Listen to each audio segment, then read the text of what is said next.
Hello,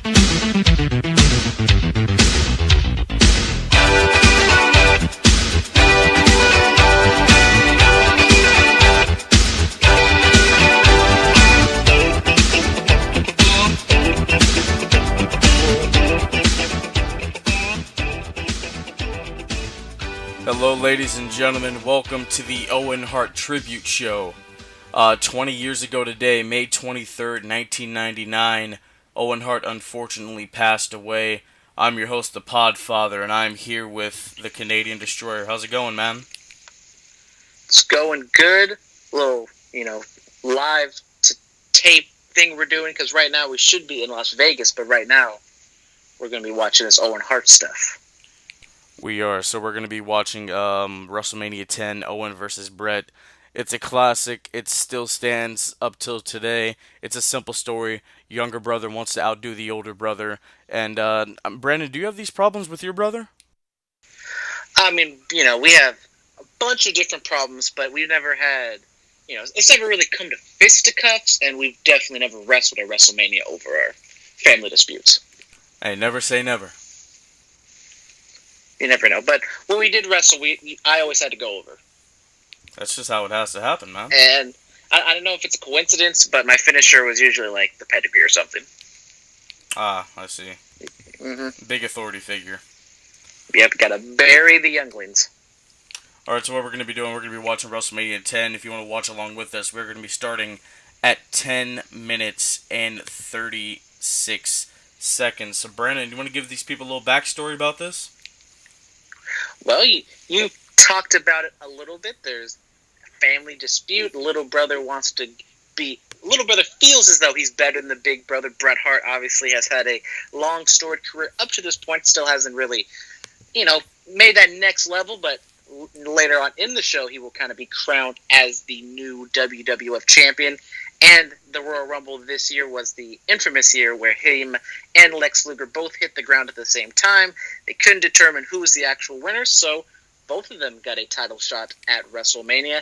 Lex Luger got the first shot to go up against Yokozuna, and to be fair to Yokozuna, Bret Hart had another match, so each of them had two matches, and this was the opening match of WrestleMania 10, arguably, maybe not arguably, definitively the best opening match in WrestleMania history.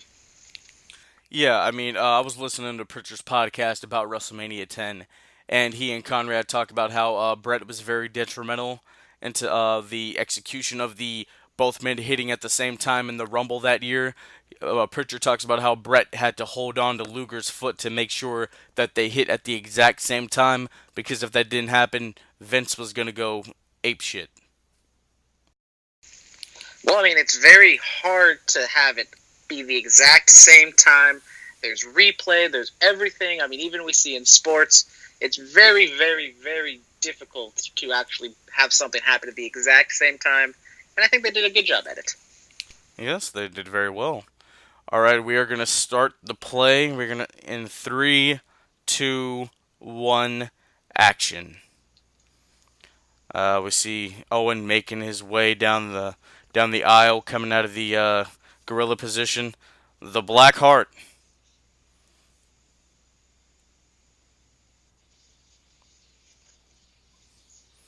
Owen talking trash.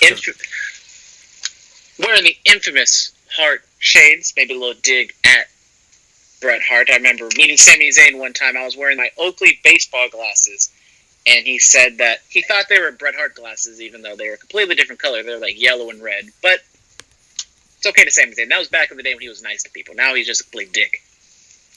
Yeah, Sami Zayn. Now he's just telling us the truth, man. That's all it really is. But we all know Sami Zayn is Vince McMahon. Sami Zayn is VKM. You gotta love it. Gotta love it. He's like Mercy the whatever you call it, the buzzard. He's Sami Zayn's Vince McMahon's little puppet. Abso-freaking-tootin'-lootly. All right. Owen has made his entrance, and I guess here comes the Hitman. Big pop from the MSG crowd for the Hitman. First match of the show. Crowd's always going to be super hot, super into it. And this was, as I kind of said, Lex Luger, Bret Hart, going back and forth which should Vince McMahon go with as the next generation, so to speak, after Hulk Hogan. And I think they definitely made the right choice having Bret Hart. Even though I've said I'm not the biggest fan of Bret Hart compared to what other people think of him. I'm not going to sit here and say he's not talented whatsoever. And I think he was the right choice over Lex Luger. But Shawn Michaels is obvious, over everything. I've never actually asked you, so you're going with Sean? What do you mean? I've always been a Shawn boy over Bret. I mean, I think I've said off the air. I think Bret Hart might be very overrated, but that's just my opinion. I'm just saying. A lot of people say he's one of the best people in history, and I'm not going to go that far. Yeah, no, we've never actually had that conversation, Brett or Sean, so I'm glad to know where you stand. Oh, sweet white ringside seats. Wonder how much those things cost nowadays. Well, during this pay-per-view, ringside was $300. And my WrestleMania 31 seats, kind of on the floor, like whatever 40 rows back, were like 800. Jesus, man. But I got a chair out of it, so I'll take it. Hey, you gotta do what you gotta do. I didn't even know I was getting a chair, but it was a nice little surprise. It was like literally the last row that got the souvenir chairs. Yeah, I was hoping to get a takeover chair, but it's not gonna be in the Bay Area. It's okay. There's Raw. Yeah, so I guess it's those damn Saudis. The Saudi Arabian people just messed everything up, messed the schedule up. But let's get back to the actual match. Very technically sound match. Obviously, gonna play the heel babyface up a little bit. A nice little fireman's carry takeover there, and right into a head scissors. Yes. I always thought Owen was the better athlete. I'm not gonna lie, better than his older brother. Well, back in the day, he was kind of, you could say, like the Will Ospreay or Ricochet of his time. He was doing high flying stuff. He was, kind of the next, Dynamite Kid, kind of that next era of high flyers. And Bret Hart, he's more of a technician, very good at it as well. But Owen is definitely more of a high flyer. Doesn't mean he can't, chain wrestle everything, as we will see in this match. No, yeah, I mean, this is 94, man. Moonsault was a really big move. It was equivalent to Ricochet's 630 senton in result of, like, a pop and awe factor.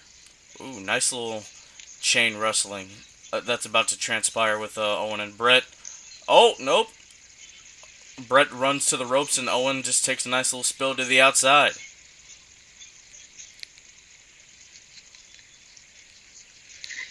Normally when wrestlers wrestle each other, they don't wear the same exact colors, but with this being the Hart rivalry, definitely makes a whole lot of sense. And they're kind of distinct enough with Owen just wearing the wrestling singlet and Brett wearing the pants to where obviously you're not going to get them confused or anything like that. But usually you never see wrestlers wearing the same exact colors when they're wrestling. You know what? Bret Hart's ring attire, the long, tight singlet, underrated. I'm feeling those pants. Those pants are pretty fire. Yeah, like even in the games, like looking at his attires, I'm like, Brett was pretty stylish when he was competing. But he's no sexy boy. Oh no, he's no sexy boy. He's no boy toy.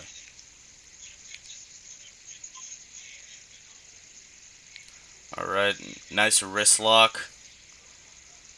Ooh, look at Owen go, man. That's what I'm talking about. Grabbing the hair of his older brother and getting a little dirty with it. Referee Earl Hebner. You know, I heard Brett often wanted Earl to ref a lot of his matches, and then, the screw job happened.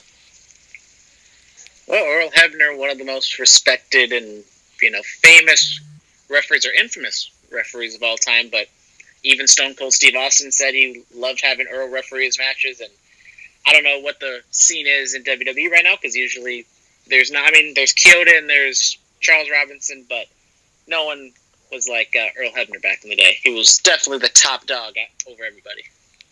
Yeah, nice little arm bar rest hold right there. Now that move that they just did, where it's a constant spot in wrestling. You run over to the turnbuckle, you kind of flip up in the air while the guy runs under you. We did that at that tryout I went to for APW back in the day, and I completely blew that spot, man. That's why they're the professionals. They make it look so easy. I know, right? Ooh, nice leapfrog. Oh, there you go. Nice little bounce back by Owen. Here comes Brett clotheslining his brother right over the top rope.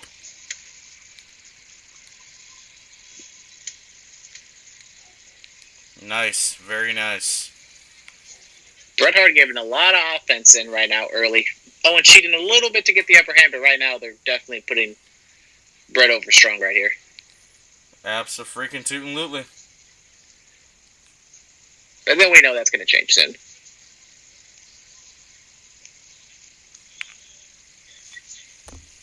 Yep. Oh, a little shove match here. And a slap. And a schoolboy 1, 2. Kick out by Owen. Almost blew an ACL out there with them getting rolled up there. Yep, then we go right back to the rest holds.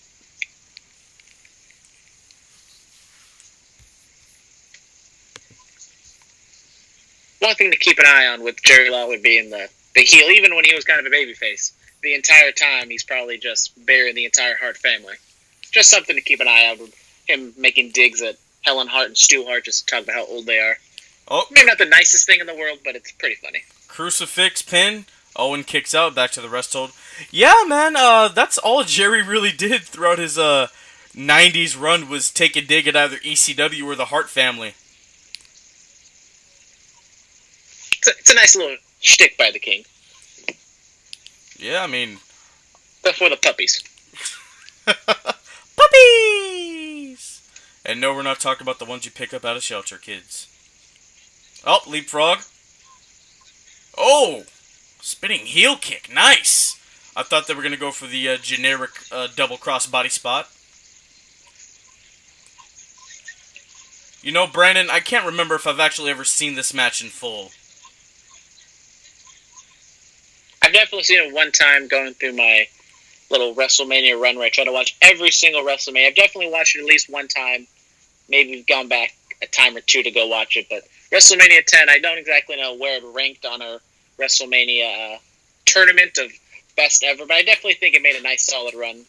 They have this match and the Razor Ramon Shawn Michaels match. Two of the best WrestleMania matches of all time. Absolutely. Gonna meet Big Scott Hall. Take a picture with the IC title that was hanging above the ring this night during his ladder match with Shawn.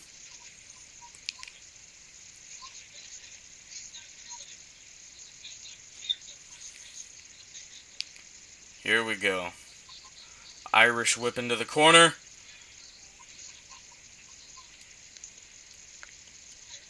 Owen stomping Brett. Going for a backbreaker.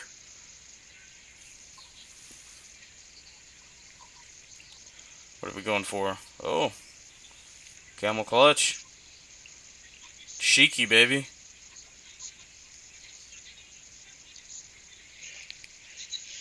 I thought the way they would get Owen to get some heat on Brett was to cheat his way, but just a pretty simple little, round kick and just kind of got on top of him. No real cheating from Owen right now. Yeah, but it happens. Oh. Elbow to the gut. Brett shoots off. Oh, beautiful belly to belly. Sharp kick out by Brett. It's a little repetitive. They keep doing the up and unders, but they just always, that last moment, they always just do a different little move and just so fast paced, especially compared to especially what WWF was doing at the time. That was a nice quick cross body from Owen. Brett used the momentum to roll over into a cover. Owen obviously kicked out. Now he's just attacking the back and the chin again.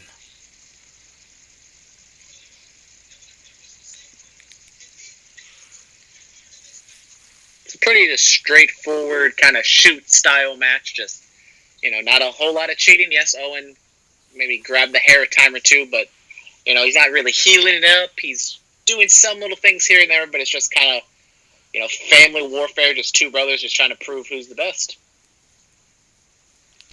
Absolutely. I guarantee you, every brother pairing in the '90s, somebody thought they were Owen, somebody thought they were Brett, and there was only one way to settle it: a WrestleMania 10 rematch in their living room.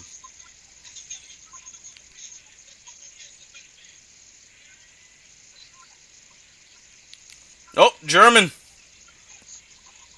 We could say Owen might have been the original creator of Suplex City.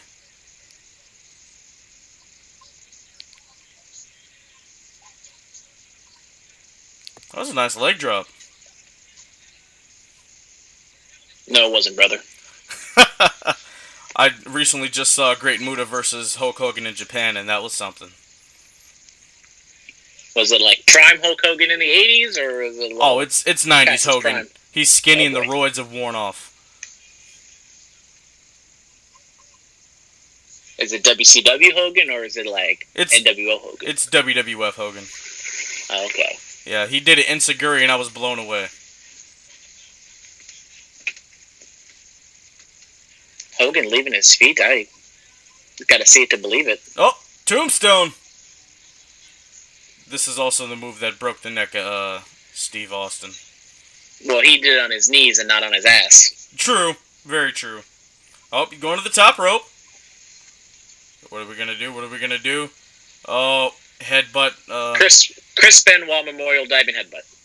Okay, okay. That Even though Chris Benoit, well, he was wrestling at the time. He was, Pegasus Kid or whatever. yes. Never forget. I'm very happy Daniel Bryan doesn't do the Chris Benoit Memorial Headbutt anymore. Yeah, I mean Daniel Bryan, he changed his life, so you know. All because of the chamber. Not the Elimination Chamber. Sharp clothesline by Brett to Owen. 1, 2, kick out. Everything's just so snug and fast paced, and sometimes when you're friends or if you're boys with someone, you're able to kind of work a little more snug, make it a little bit better because there's not going to be any heat if you accidentally hit them with a little right hand. Yeah, throw it, make that punch extra stiff. Backbreaker. Yep.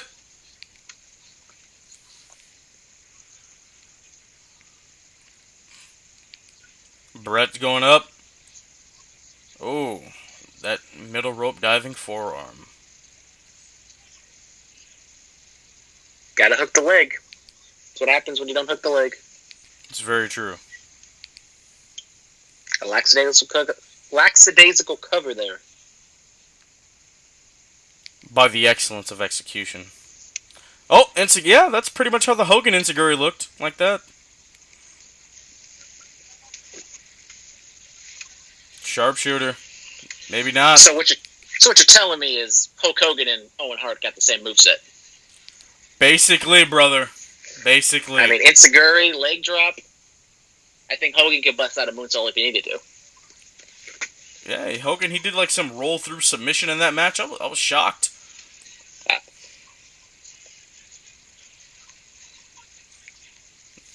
There was some like backwards inside cradle there, but Brett kicked out. Oh, a dive over the top rope. If this was 2019, they would be chanting "This is awesome" just for that one move.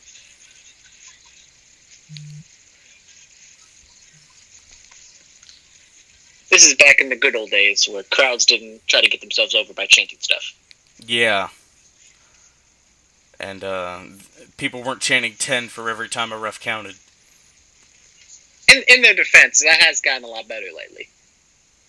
It's almost kind of like the beach balls where people are kind of turning against it, where the smart fans are the ones who aren't too smarky. They're trying to be like, the marks, just cheering for who they like and booing who they hate.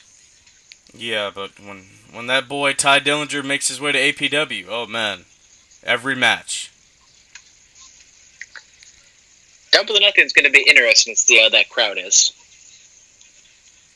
Yeah, hopefully they're like the Japanese crowd and they be quiet. Probably not. I mean, when we went to the Cow Palace, and usually every American New Japan show, the crowd emulate the Japanese crowd a little bit. Maybe not as much at the MSG show during WrestleMania weekend, but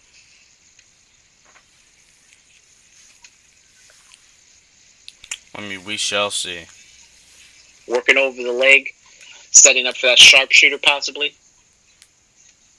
Yeah, Owen limping there, kind of mocking his brother. Oh, nice.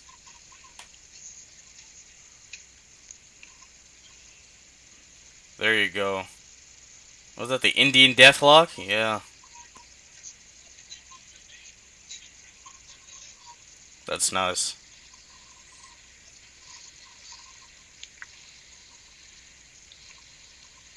Jim Ross on the roster at this point, but not doing commentary.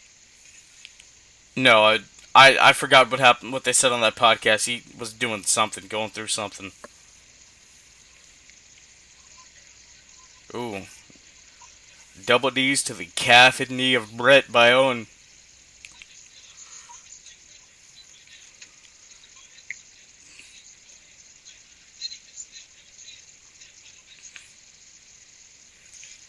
Very good point by Mr. Lawler there.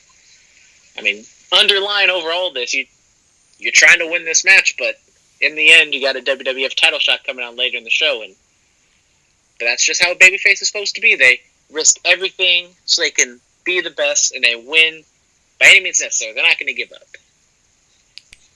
Absolutely. Now the figure four is in.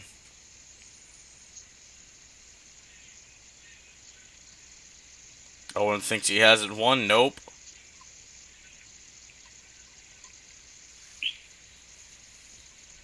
You know, you don't see that anymore. When a guy's laying on his back in a figure four, the ref doesn't count anymore.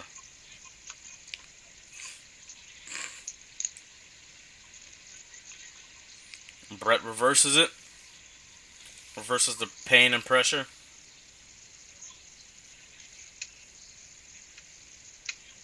They're at the ropes.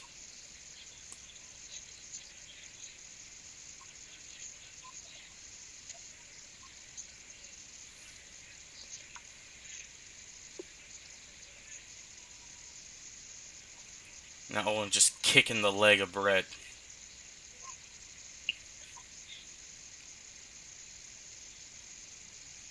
Oh, and the Enziguri.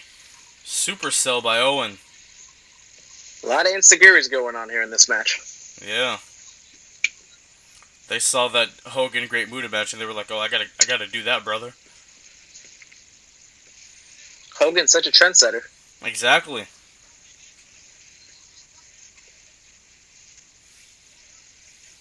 Sharp bump by Owen there. Shoots him off. Ooh. Just running full speed right at that turnbuckle. And a leg drop. I wouldn't be shocked if the ring moved a couple inches.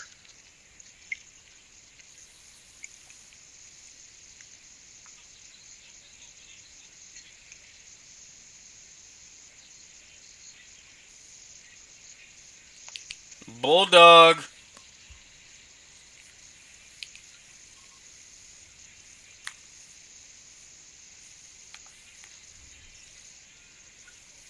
Didn't hit the leg. Did not. Didn't hit the leg. Gotta do that, man.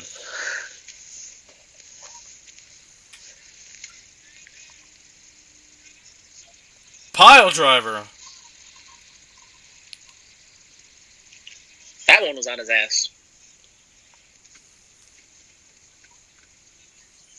Again, not hooking that leg.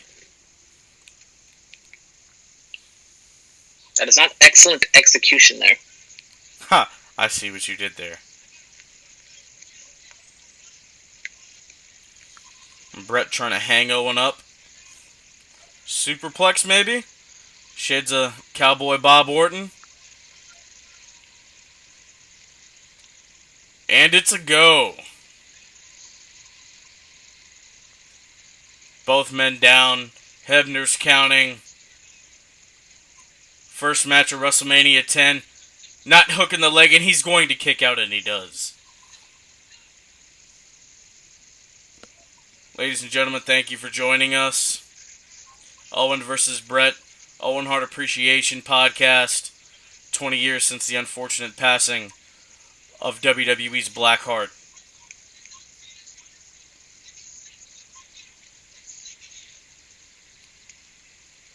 Owen Hart maybe never really got the super push he deserved.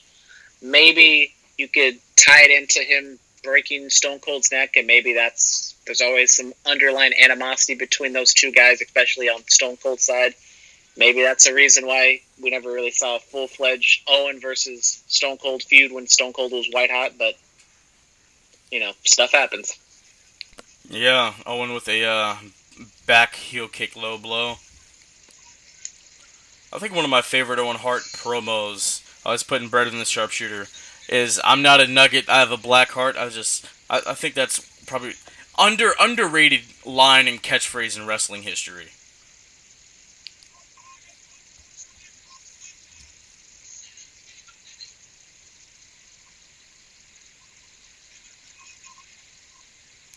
Yo, was that? Clearly a tap out by Bret. That was clearly a tap out. Yeah, what was that? Maybe there was no verbal tap out, but I mean, we're just gonna ignore that, I guess. Yeah. Earl was clearly in the pocket of Bret here this night, but not in 1997 in Montreal.